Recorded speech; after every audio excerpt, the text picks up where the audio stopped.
Hello everyone, welcome to a 10 MCQ a day series. In today session हम discuss करेंगे payment and collection of cheque from module A. It is one of the most important chapter from examination point of view. तो इसमें से हर साल question देखने को मिलते हैं। तो आज की वीडियो में देखेंगे कि किस तरीके के क्वेश्चन पूछे जा सकते हैं। और अगर आप टारगेट कर रहे हैं ना जैब नवंबर 2025 को, तो you should have a fair idea of previous year question, most important topic and important MCQs, जिनका हमने एक बहुत ही अच्छा पीडीएफ डॉक्यूमेंट तैयार किया है। डिस्क्रिप्शन बॉक्स में जाइए और फाइल को एक्सेस कीजिए एंड अपनी प्रिपरेशन को और आसान बनाइए। Because previous year question real exam का पैटर्न बताएंगे कि किस तरीके के क्वेश्चन आते हैं। राइट, मोस्ट इंपॉर्टेंट टॉपिक, जो इंपॉर्टेंट टॉपिक आने की जो प्रोबेबिलिटी बनी रहती है एग्जाम में, उसका डॉक्यूमेंट है। इंपॉर्टेंट एमसीक्यूज, इनकी प्रैक्टिस करने से स्पीड और एक्यूरेसी दोनों बढ़ती है। राइट, तो चलिए let's start with our very first question की कंपनी ने इशू किया bearer cheque for an office incentive to its employ mister Sharma. तो मिस्टर शर्मा ने एंडोर्स कर दिया चेक को on the reverse by signing it and hand it over to his wife, जो कि अकाउंट होल्डर नहीं है। मिसेस शर्मा ने प्रेजेंट किया bearer cheque for encashment at the bank counter. तो as a paying banker, what is your most appropriate course of action? तो क्या course of action आप लेंगे यहाँ पे? रिफ्यूज कर देंगे पेमेंट क्योंकि cheque has been endorsed, transforming it to an order cheque और Mrs Sharma is not the named endorsee, या पे करोगे cheque directly to Mrs Sharma को without any formality because it remain a bearer cheque payable to the holder, या obtain करोगे signature of the presenter that is Mrs Sharma on the reverse of the cheque as a proof of receipts along with her name and address, या insist करोगे कि cheque be deposited into Mr Sharma's account only as he was original receipt from the company. This is not the right option and this is also not the right option. क्यों? Because cheque को payment क्यों refuse की जाएगी? Cheque endorse किया। Bearer cheque की खासियत ही क्या होती है कि जिसके पास वो चेक है वो जाके लगा सकता है। जब वो एंडोर्स किए, इसकी वजह से वो ऑर्डर चेक थोड़ी बन गया। राइट, और mister Sharma is not the named endorsee, वो भी सही नहीं है। तो बियरर चेक जिसके पास होता है वो उसका अल्टीमेटली ओनर होता है, तो वो जाके उसको एनकैश करवा सकता है। तो right option is option C की ऑब्टेन करने signature of the presenter Mrs Sharma. वैसे तो ये ऑप्शन भी थोड़ी बहुत सही होती, बट ये था कि यहाँ पे एक जो होता है ना, एक प्रॉपर प्रूफ होता है बैंक के पास। तो सिग्नेचर जो है प्रेजेंटर के, वो ऑब्टेन किए on the reverse of the cheque as a proof of the receipts along with her name and address, और पेमेंट कर दी जाती है। ठीक है, let's move to the question two. Bearer cheque is made payable to master Rajiv, जो minor है। Minor का गार्डियन ने प्रेजेंट किया चेक को बैंक काउंटर पे फॉर एनकैशमेंट।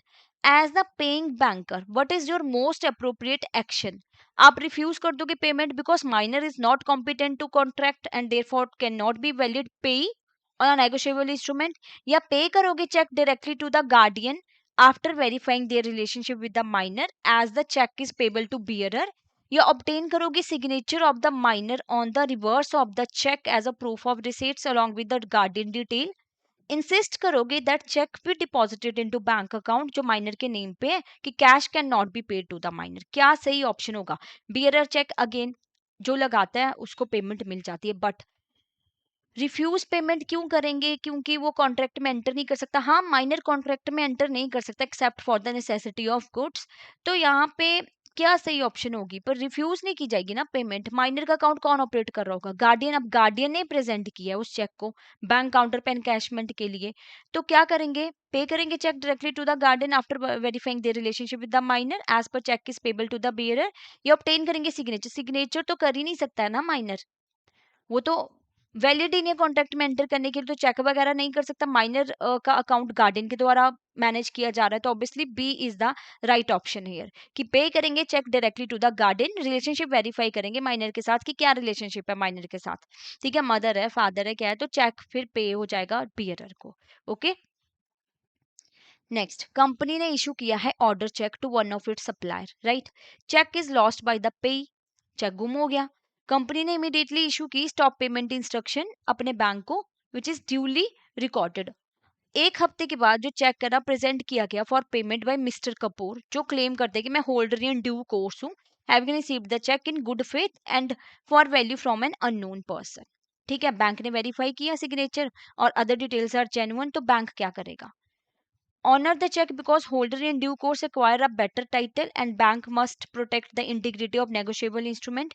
या dishonor कर देंगे check को citing the reason payment stopped by the drawer as the customer mandate to pay has been legally revoked. ये make करेंगे payment but immediately inform करेंगे drawer को, या प्लेस करेंगे cheque on hold and seek court direction whether to pay the holder in due course और honour the stop payment order. देखो court जाने की तो जरूरत नहीं, लीगली बाइंडर है चेक.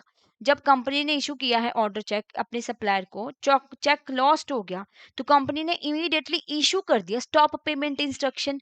तो बैंक किसकी बात मानेगा? कस्टमर की बात मानेगा ना. जो कंपनी थी उन्होंने इशू की है स्टॉप पेमेंट इंस्ट्रक्शन, जो रिकॉर्ड भी की हुई है.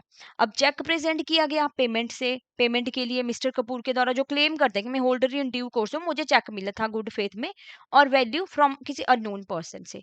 तो ठीक है, बट यहाँ पे सबसे पहली रिस्पॉन्सिबिलिटी क्या रहती है? Make the payment but immediately inform. ये भी नहीं करेंगे. क्यों करेंगे ऐसा जब कंपनी ने पहले ही बोल दिया है कि वो स्टॉप पेमेंट इंस्ट्रक्शन दे चुकी है कंपनी बैंक को, तो ये चीज नहीं होगी ना. तो यहाँ पे डिसऑनर कर दिया जाएगा चेक को. क्या रीजन दिया जाएगा कि पेमेंट स्टॉप कर दी गई है ड्रॉअर के द्वारा, क्योंकि कस्टमर का मैंडेट है. सबसे जरूरी जो कस्टमर ने बोला है वही होगा बैंक के लिए. ठीक है, तो चेक को ऑनर भी नहीं किया जाएगा because holder in due course ठीक है बेटर टाइटल एक्वायर करता है, बट यहाँ पे ये होता है कि बैंक जो है चेक को ऑनर नहीं करेगा. इंस्ट्रक्शन दी गई हैं किसके द्वारा? कंपनी के द्वारा. अगर कंपनी ने इंस्ट्रक्शन नहीं दी होती तो बात अलग होती. Next, consider the following statement regarding a bearer check presented for payment over the counter. Bank is legally obligated to verify the identity and authority of the presenter. Bank must obtain the signature of the presenter on the reverse of the check as proof of receipts. या bearer minor है तो check cannot be paid any under any circumstances. ये endorsement जो होता है bearer check पे does not change its nature as a bearer instrument. Which of the following given above statement are correct? 1 and 2 only, 2 and 4 only, 4 only, या 2 and 2, 3 and 4 only? What is the right option? C, 4 only. देखो जो endorsement होती है ना bearer cheque पे, वो उसका nature थोड़ी चेंज कर रही है कि वो बियरर नहीं है, वो बियरर ही है. राम ने अपनी वाइफ सीता को क्या दिया? चेक दिया, एंडोर्स कर दिया. नाम चलो सीता का नहीं है बट सीता चेक लेके जाएगी तो क्या है? बैंक उसको पेमेंट करेगा. ठीक है, चाहे एंडोर्समेंट कितनी बार की हुई हो वो फर्क नहीं पड़ता. राइट, तो bank must obtain the signature of the presenter, ये भी नहीं है. माइनर है तो cheque can not be paid any circumstance, वो भी नहीं. नेचुरल गार्डन के लिए तो माइनर को पेमेंट चली जाती है ना. तो सिर्फ सी आपका राइट ऑप्शन है यहाँ पे. With reference to liability of the paying bank, which of the following situation justify the bank's refusal to pay a customer check? Drawer has died and the bank has received official notice of the same. जो balance है account में sufficient है but bank has exercise its right of set off for a separate loan account. ये cheque post dated और presented for payment today. या fund in account are earmarked for specific purpose like fixed deposit renewal. तो कौन सा correct answer होगा जो ऊपर options दिए है? ए, बी, सी या डी? तो यहाँ पे देखो सही ऑप्शन रहेगा आपका सी, 1, 2 एंड 4. ठीक है, कैसे? क्योंकि ड्रॉ डाइड है तो बैंक को रिसीव्ड हो गया official notice of the same. ठीक है, ये है तो रिफ्यूज कर सकता है बैंक कि वो पे करे कस्टमर का चेक. एंड आपका अवेलेबल बैलेंस अकाउंट में सफिशिएंट है बट बैंक का सेट ऑफ लगा हुआ है. देखो बैंक के जो राइट होते हैं उन पे सबसे पहले प्रायोरिटी बैंक के राइट को मिलती है ना. बैंक अपना पैसा पहले अमाउंट से डिडक्ट करेगा, सेट ऑफ होगा, लियन हो गया तो वो पहले होता है, बाकी बाद में पेमेंट की जाती है. तो ये भी सही है आपका. अब cheque is post dated and presented for payment today, तो ये यहाँ पे ऑप्शन सही नहीं है. इसमें क्या होता है, वो जस्टिफाई नहीं कर रही बैंक के रिफ्यूजल की वो पे ना करे कस्टमर का चेक. फंड अकाउंट में ईयर मार्क्ड किए गए हैं स्पेसिफिक पर्पस के लिए, फिर रिफ्यूजल हो सकता है कि फिक्स डिपॉजिट का रिन्यूअल कराना है. राइट, अब which of the following are valid reason for dishonor of check under the CTS grid system? Check presented in a clearing zone different from one mentioned in the grid. Amount in word and figure differ. There is an alteration in the date field duly authenticated by the drawer. Digital certification of the check images has a failed validation. तो कौन सा valid reason है dishonour करने का check CTS grid में? CTS में क्या electronic images check की आगे फॉरवर्ड की जाते हैं ना, तो सही ऑप्शन क्या है? 1 and 2 only, 1, 2 and 4 only, 1, 3 and 4 only, 2, 3 and 4 only. देखो यहाँ पे सही ऑप्शन है आपकी B, that is 1, 2 and 4 only. ये वैलिड रीजन है क्योंकि चेक प्रेजेंट करोगे क्लियरिंग जोन में, डिफरेंट होगा, मेंशन ग्रिड तो नहीं एक्सेप्ट होगा. ठीक है, 3 लाख का अमाउंट भरा था और वहां पे 30 लाख दिखा रहे हैं, तो नहीं प्रेजेंट होगा।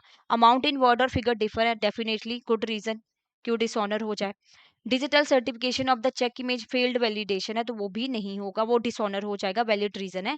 ऑल्ट्रेशन डेट फील्ड में है अगर, तो कुछ सर्कमस्टांसिस में वो ऑथेंटिकेट किया गया ड्रॉअर की साइड, तो वो एक्सेप्ट हो जाता है। बाकी किसी चीज में अल्टरेशन है तो वो एक्सेप्ट नहीं होता है।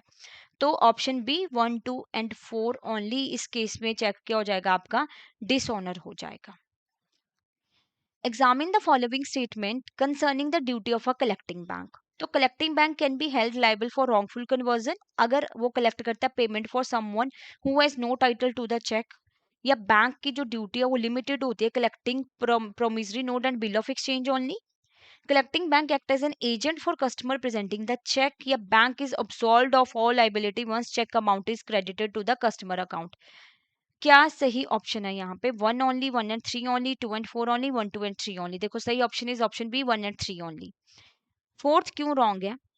कलेक्टिंग बैंक के केस में देखो बैंक की लाइबिलिटी एब्सॉल्व नहीं होगी, चेक का अमाउंट चेक क्रेडिट हो गया कस्टमर के अकाउंट में, ठीक है, तो उनकी जो लाइबिलिटी अब्सॉल्व नहीं होगी। कल को कुछ ऐसी कंडीशन होती है कि फॉल्स सिग्नेचर की वजह से चेक की पेमेंट कर दी गई थी, तो फिर बैंक लाइबल होगा ना वहां पे, तो वहां पे अब्सॉल्व नहीं हुई। एंड नेक्स्ट आपका था सेकंड, बैंक की duties limited to collecting promissory note और bill of exchange only is not a correct answer. तो प्रोमिसरी नोट और बिल ऑफ एक्सचेंज के लिए उनकी ड्यूटी लिमिटेड नहीं है, तो चेक की भी पेमेंट करते हैं ना, so that's 2 is clearly wrong and fourth is wrong here. Next question, consider the following statement about the signature of drawer on a cheque. क्या वो प्राइमरी मैंडेट है जो ऑथोराइज करता है बैंक को कि डेबिट करे कस्टमर का account?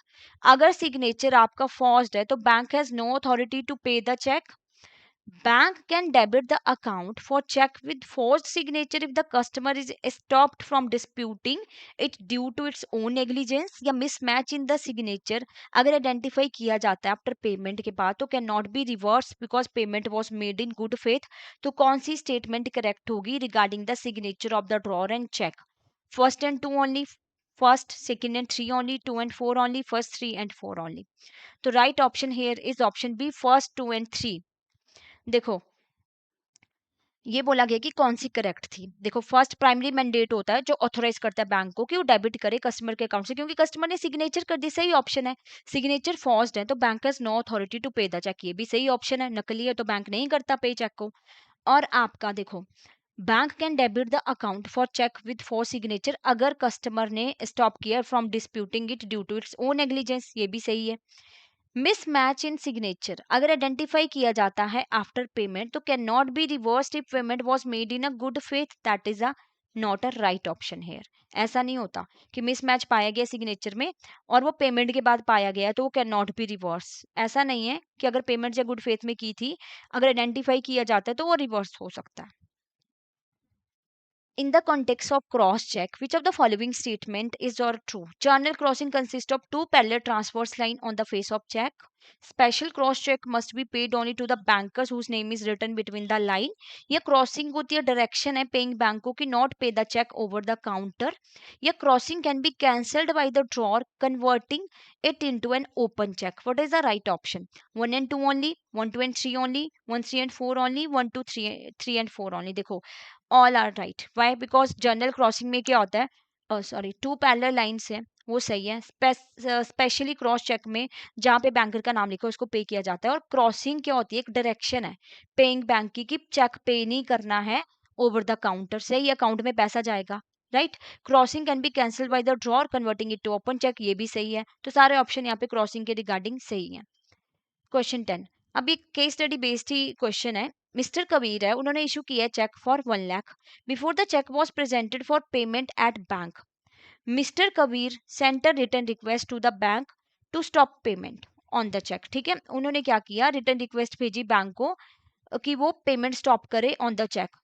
Few hours after the stop payment request was launched, the bank received the official notification that Mr. Kabir had passed away. अगर चेक प्रेजेंट किया गया नेक्स्ट डे तो which of the following statement correctly reflect the bank's non liability based on the exception to section 31? Bank dishonour करेगा cheque को citing payment of cheque stop countermanding as a valid reason, या drawer की death automatically operate करते revocation of the bank authority to pay the cheque. Bank is liable to pay the check if the stop payment request was not immediately confirmed by the bank staff before the death notice was received. या bank dishonour कर देगा check at both the stop payment of the draw death are independently valid and legally defensible reason for non payment. क्या सही option होगा यहाँ पे? Option A, B, सी या D? Right option is, sorry, right option is option D, 1, 2 and 4 only. देखो, bank dishonour करेगा check यही site करके कि पेमेंट ऑफ चेक स्टॉप हो गई है, काउंटरमेंड, क्योंकि वैलिड रीजन है आपका. डॉर डेथ हो जाए ना, ऑटोमेटिकली ऑपरेट होते हैं as a revocation of the bank authority, को चेक पेमेंट नहीं करेंगे, बस बैंक के पास नोटिस होना चाहिए कि उस पर्सन की डेथ हो गई है. Third, bank is liable to pay the cheque. ऐसा नहीं होता, bank is not liable to pay the cheque अगर stop payment request was not immediately confirmed by the bank staff before the death notice was received. ये गलत है यहाँ पे. Bank must dishonour the cheque because both the stop payment and the drawer death are independently valid और legally defensive reason for non payment. देखो, जो stop payment instruction है वो अलग है, ड्रॉ की डेथ अलग है. इंडिपेंडेंटली वैलिड रीजन होते हैं ये चेक की पेमेंट रोकने के, चेक को डिसऑनर करने के. तो this is the right option, that is 1, 2 and 4 only. Option 3 is not the right option. Right. अगर आप डिटेल में इस पर्टिकुलर टॉपिक को पढ़ना चाहते हो तो इस वीडियो के डिस्क्रिप्शन बॉक्स में संकल्प सीरीज का इस पर्टिकुलर चैप्टर का लिंक दिया हुआ है, वहां पे जाके ना आप एक्सेस कर सकते हो और डिटेल में इस टॉपिक के बारे में पढ़ सकते हो, क्योंकि ये इंपॉर्टेंट टॉपिक है एग्जाम के पॉइंट ऑफ व्यू से. तो now I would like to inform you, जो आपका जैप कोर्सेज पे जो है ना, आपको वो 80% डिस्काउंट मिल रहा है, क्योंकि बहुत कम टाइम रह गया अब आपकी प्रिपरेशन का. एक कोर्स आपकी बहुत अच्छे से हेल्प कर सकता है प्रिपरेशन को कॉम्प्रेसिव वे से कवर करने की विद मोस्ट इंपॉर्टेंट टॉपिक. तो this offer is valid from 1 October to 2 October only. और यहाँ पे आपको कूपन कोड यूज करना है festival 80 to get this offer. And now I would like to tell you कि कैसे आप वेबसाइट पे जाके ना कोर्सेज को एक्सेस कर सकते हैं. आपको जाना है एडुटैब की वेबसाइट पे, और एडुटैब की वेबसाइट पे जाके आपको करना है कोर्सेज को एक्सेस. कोर्सेज में जाते हो, जैप कोर्सेज पे क्लिक कीजिए. जैसे ही आप जैप कोर्सेज पे क्लिक करते हो ना, you need to scroll down. आप देख पा रहे होंगे फेस्टिवल 80 कोड है यहाँ पे. तो यहाँ पे आप जब कॉम्बो में जाओगे तो कंप्लीट मास्टर कोर्स है जिसमें live classes, concept notes, mock test आपको मिलते हैं with flat 80% off. Festival 80 is the code. फिर आपका सुपर क्रैश कोर्स बैच 1 भी लॉन्च हो चुका है नवंबर के लिए, जहाँ पे 12 दिन में आपकी जैप की प्रिपरेशन करवाई जाती है with live classes, concept notes and your previous year question, full length test and everything. अगर अब हम सिंगल सिंगल कोर्सेज की बात करें, जैसे अगर आप सिर्फ आईआईएफएस की कोर्स लेना चाहते हो, मास्टर कोर्स पीपीबी का, आरबीडब्ल्यूएमएफएम का, तो वो भी आप अवेल कर सकते हो. और अगर आपकी जैब की प्रिपरेशन हो चुकी है तो आप टेस्ट सीरीज भी अवेल कर सकते हो. इसमें आपको सॉल्व पी वाइज क्यू मिलते हैं, full length mock test and chapter wise mock test with flat 80% off. Right. और अगर आपको कोई और डाउट है ना, कोई और क्वेरी है, तो आप हमें कॉल कर सकते हो. ठीक है, इस नंबर पे, that is the number is given here, और hello@edutab.co.in पे भी हमें मेल कर सकते हो, और वेबसाइट पे डायरेक्टली यहाँ से भी विजिट कर सकते हो. Thank you so much, have a nice day.